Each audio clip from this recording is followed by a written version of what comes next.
sholat tahajud, minta kepada Allah. Sholat tahajud 40 malam berturut-turut, karena ada hadis menjelaskan siapa yang bangun sholat malam 40 malam berturut-turut, Allah malu tidak mengabulkan doanya.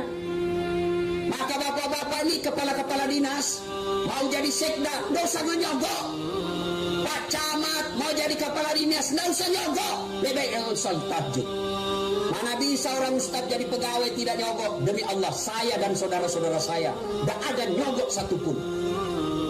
Siapa yang saya sogok? Saya bangun salat tahajud, saya minta kepada Allah, ya Allah, Engkau sumber kekuasaan, tiada mustahil di sisimu, tak ada yang bisa mengalahkan kekuasaanmu. Saya mau jadi pegawai menghadiahkan orang tua saya mau bahagiakan ibu bapak saya, mudahkan jadi pegawai supaya orang tua saya bangga.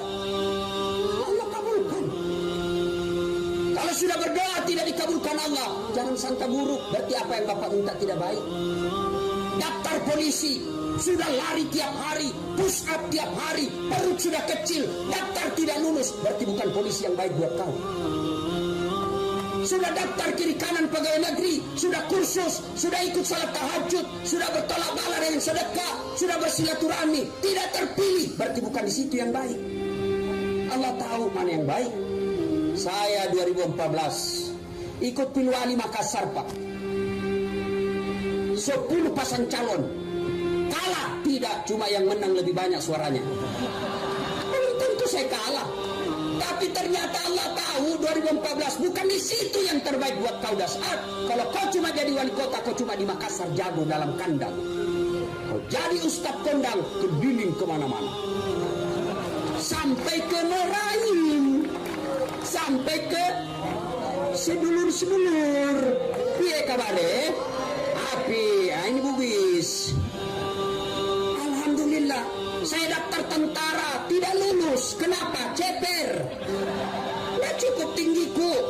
Saya protes, ya Allah, kenapa kau tidak jadikan saya tentara? Saya mau bela agama Allah.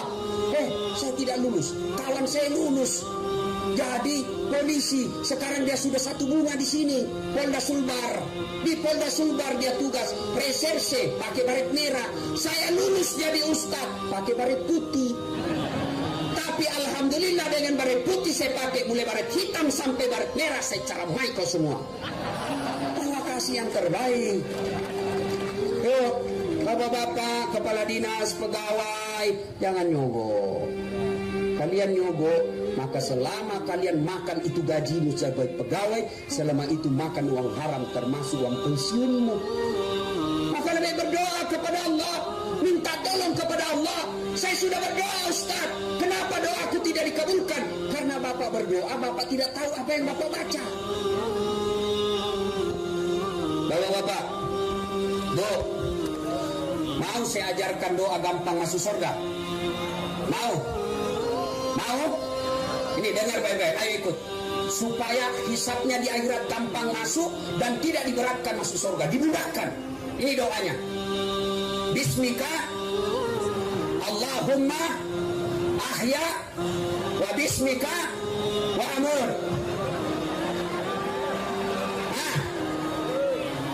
Itu namanya beleng-beleng.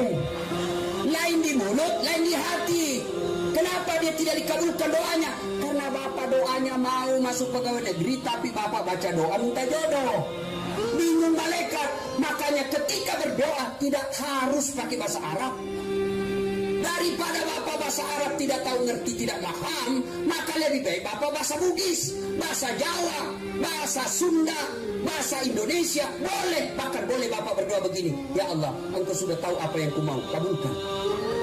Selesai. Jadi ketika bapak ibu ada masalah, berdoalah kepada Allah. Adakah manusia yang tidak ada masalahnya di sini? Ada. Semua punya masalah. Ini muka-muka penuh masalah ini. Yang paling banyak masalahnya di tempat ini ada 2 orang, Bupati Merangin dan Bupati Bungo. Iya toh? Maka ketika ada masalah berdoa. Sudah berdoa tidak dikasih, sangka baik, mintalah kepada Allah Subhanahu wa Ta'ala. Jangan nyogok. Ya, pegawai-pegawai negeri kerja aja dengan baik. 2 sosok beliau yang ada di tengah-tengah kita, saya yakin bisa tahu mana pegawai saya yang cerdas, mana yang layak, mana yang tidak. Bisa ditahu. Nah, banyak lagi macam-macam muka pada saat itu. Dan seluruh barang-barang yang pernah kita ambil ketika itu disuruh pikul sambil menunggu panggilan. Bayangkan Pak, bapak yang pernah ngambil tanahnya tetangga, bikin pagar, dia serobot setengah meter, yang setengah meter itu nanti bapak disuruh pikul sambil menunggu giliran. Bapak-bapak pegawai yang pernah ngambil komputer, meja, apalagi kalau rumah pindah kepala dinas, terjadi pergantian bupati, rumah dinas biar horden hilang semua, piring hilang semua, kerjasama dengan kepala bagian umum untuk pengadaan. Nah, ini nanti kalian di padang masa disuruh pikul semua barang yang pernah kau ambil.